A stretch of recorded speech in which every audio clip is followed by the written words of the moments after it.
राज्याचे उपमुख्यमंत्री अजित पवार यांचं आज सकाळी विमान अपघातात निधन झालं. ही बातमी वाऱ्यासारखी तात्काळ सर्वत्र पसरली.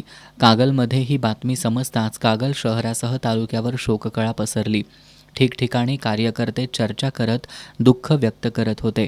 शहरातील सर्वपक्षीय कार्यकर्त्यांनी छत्रपती शिवाजी महाराजांच्या पुतळ्याजवळ एकत्र येत उपमुख्यमंत्री अजित पवारांना श्रद्धांजली वाहिली. यावेळी बोलताना जिल्हा बँकेचे संचालक भैया माने यांनी राज्याला हवाहवासा वाटणारा नेता हरपला असल्याची भावना व्यक्त केली. त्यांच्याकडे काम करण्याची धमक होती, प्रशासनावर त्यांचा चांगला प्रभाव होता. त्यांच्या निधनामुळे महाराष्ट्राचा बॅलन्स बिघडलाय. राष्ट्रवादीच्या कार्यकर्त्यांना ताकद देणारा आमचा नायक आज आमच्यात राहिला नाही. ही घटना पचवणं खूप अवघड असल्याचं भैया माने यांनी सांगितलं.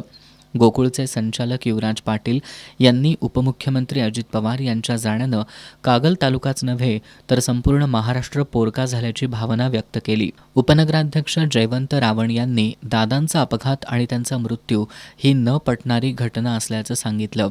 त्यांनी राज्याच्या कानाकोपऱ्यात विकासाची गंगा नेली. त्यांच्या जाण्यानं राज्याची फार मोठी पडझड झाली आहे अशा भावना व्यक्त केल्या. यावेळी माजी नगराध्यक्ष प्रकाश गाडेकर, अजित कांबळे, व्यापारी असोसिएशनचे अध्यक्ष योगेश गाताडे, बॉबी माने, अमर शिंदे यांनी आपल्या मनोगतातून उपमुख्यमंत्री अजित पवार यांना श्रद्धांजली वाहिली.